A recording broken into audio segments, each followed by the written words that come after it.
Here in Chapter 6.3, this is going to be our last section that deals with Chapter 6 on unemployment.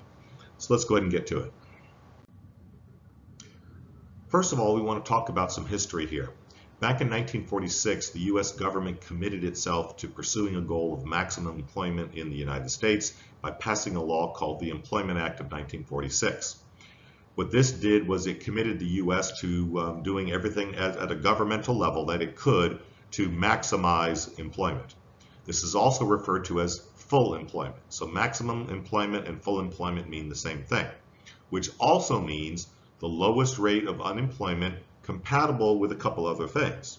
The lowest rate of unemployment compatible with price stability, meaning we don't have inflation, and number two, zero cyclical unemployment, which we've already defined as what? The natural rate.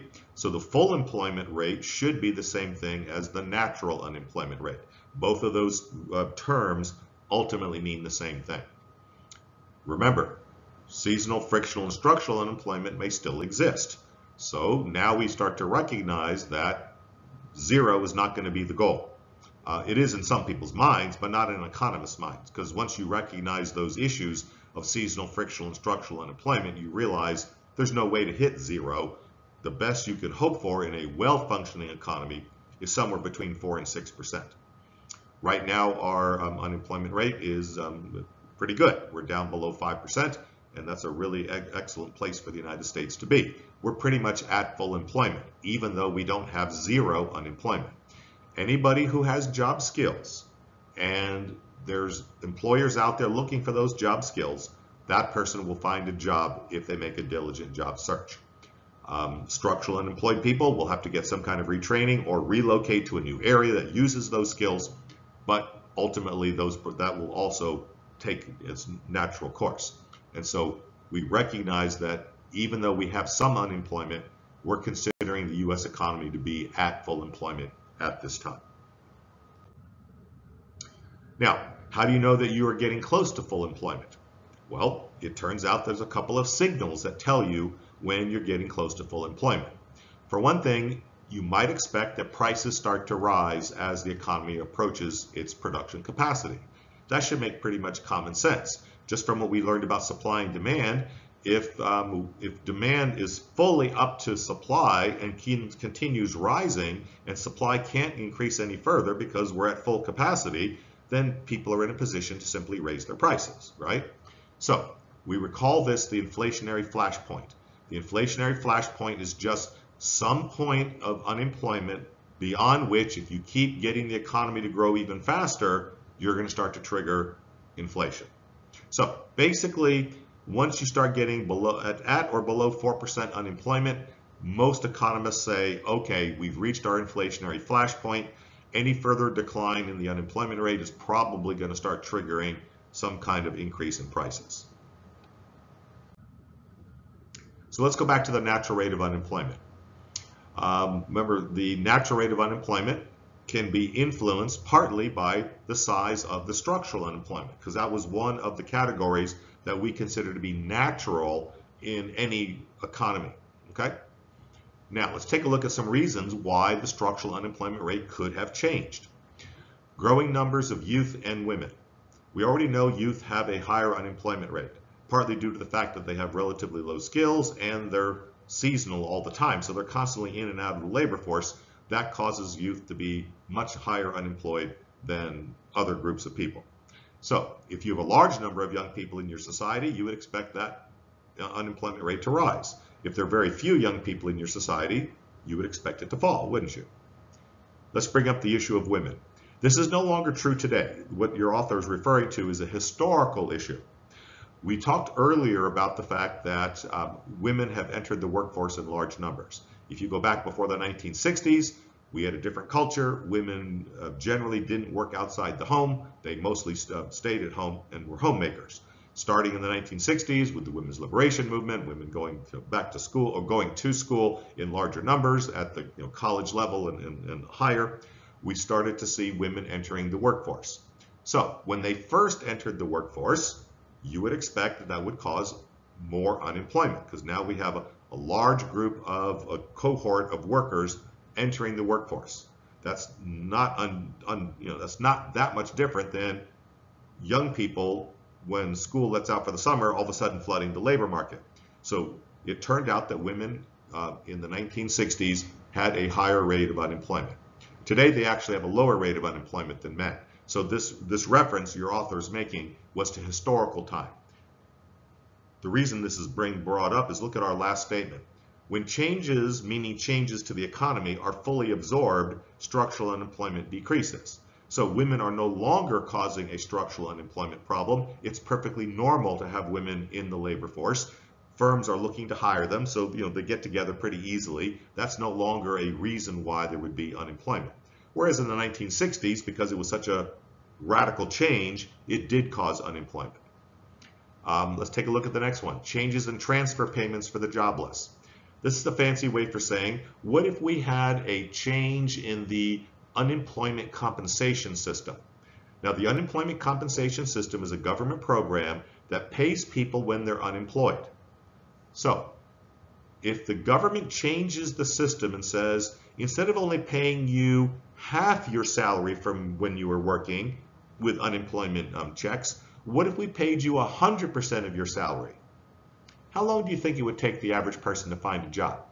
Does everyone agree that that would give a very strong incentive to really take your time looking for a job? If you were going to make just as much money without working as you would make working, except for a handful of professional people who love their jobs, most of us would say, no, I think I'd rather be unemployed. And so they would simply lie to the unemployment agency that they were diligently looking for jobs. In fact, they really aren't trying that hard to get a job. So you would expect that if we had a very, very liberal unemployment compensation system, the natural rate of unemployment would rise as it took people longer and longer to find a job. And vice versa. What if instead of paying 50%, they only paid 25% of your salary?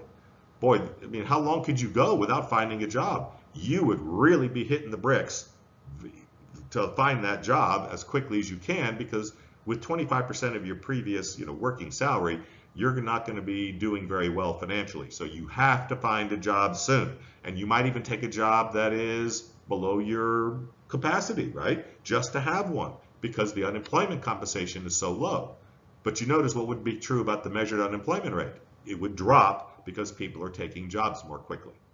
So the whole point of that bullet statement is to recognize that the rate of unemployment the natural rate of unemployment can actually be changed by changing the underlying structure of the economy. Now, last but not least on this issue, the last two of these are changes in products demanded by consumers. I gave an example of what the computer has destroyed the typewriter.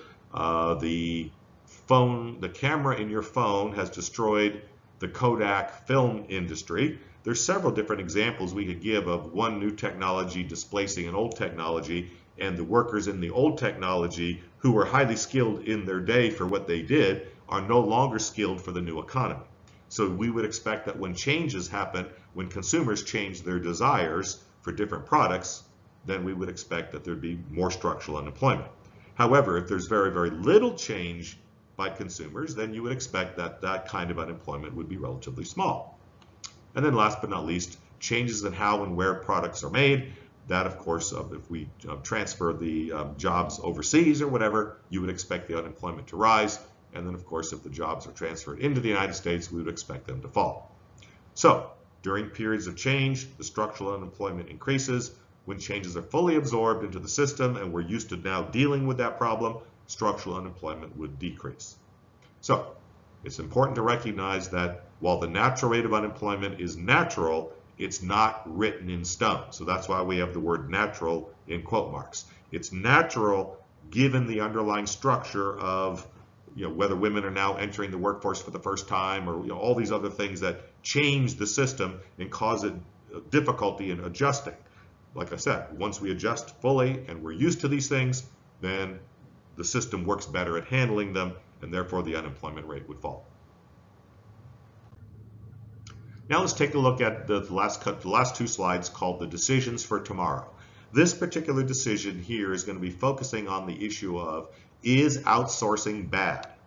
Let's first of all remind ourselves what outsourcing is. So let's just read the slide together. Outsourcing occurs when production is relocated, and of course the jobs that go with that production, they get relocated to either another state or get to another country. Now, if they're located just in another state, the overall American unemployment rate doesn't change. All right? So if you move a car factory from California because of strict environmental laws and you move it to Texas, obviously workers in California get unemployed, but workers in Texas get employed, so the total unemployment rate doesn't change. But what if you transfer the auto factory from California to Mexico? Then obviously the workers laid off in California, it would be Mexican workers in Mexico that got hired, so the U.S. unemployment rate would rise as fewer workers have jobs. So is this a good thing or a bad thing? Well, it's actually more complicated than what I just described. What I described is the first move, so to speak. It's what's obvious on the surface. But there's a few other things going on as well. But let's one last thing to talk about. Why are jobs getting outsourced? Because of cheaper labor in other countries and because of low-cost, high-speed communications make it possible for an American firm, for instance, to have an operation in China, and they can keep up with what's going on in their operation in China because you can literally get on a Zoom conference and talk to the people there that are operating the factory, and you can do it without any loss of time. Whereas if you had done this 100 years ago or even 50 years ago, it might take days or weeks to be able to get letters sent back and forth, and it would be dramatically slower communication and therefore very difficult to operate a foreign subsidiary as compared to today. So firms are doing this a lot. So now the question is this a good thing or a bad thing? Here on our last slide in chapter 6, we're going to try to figure out why it's not necessarily a bad thing. And that's because, like in our first sentence here, outsourcing is a two-way street. What this means is not only do American firms relocate factories outside the United States, foreign firms locate factories within the United States. So outsourcing means an American firm transfers a factory to outside the country, and another word, insourcing, means that a foreign firm transfers a factory or builds a factory in the United States. I presume most of you all know that, for instance, most of the foreign car manufacturers have located a factory now in the United States. Hyundai has a factory right here in Georgia, and they also have one over in Alabama. Kia has a factory here in Georgia. Hyundai has one over in Alabama. So does Mercedes over in Tuscaloosa, Alabama. VW has a factory in Chattanooga. Let's see, BMW builds BMWs over in Spartanburg, South Carolina. The French boat builder Beneteau is a famous brand of sailboats. They're manufactured partly in France, but the French company also built a factory in South Carolina, right down on the coast, and so they build sailboats in the United States. And so we start to see that as long as capitalist societies permit outsourcing, they also permit insourcing, and the two things tend to offset each other. And why are firms doing this?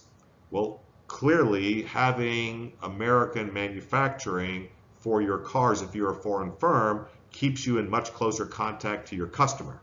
And that's one of the major things that firms find, that oftentimes it makes really good sense to locate a manufacturing facility in the country you're selling to, if that country has a large enough market, that is, because that gives you much closer contact with your customers, and you can adjust your product to suit them more easily than if you stay in your own country. So that would be one reason to not look down on outsourcing, because every country is doing it, and therefore we cross outsource for each other, and that does not have a major negative effect on unemployment. But it does have a positive effect on expanding the production possibilities frontier, because if firms are doing this for efficiency reasons, which is usually why they're doing it, they certainly wouldn't do it if it didn't help the company. And so if it's making the country more efficient, that's actually a good thing for everybody. Why? Because in our previous slide deck, what did we demonstrate? Total GDP is total income. So if you can make GDP increase because of increased efficiency, that simultaneously means you're raising the income of your country. So It's important to recognize that we don't get caught up in the emotional aspect of many of these concepts like outsourcing without thinking our way through the entire process of recognizing that foreign countries are doing the same thing for the American market and outsourcing from France to the US, just like the US outsources to France. Okay, so I think we've covered now the whole issue dealing with unemployment, and then we'll be moving on to our next chapter.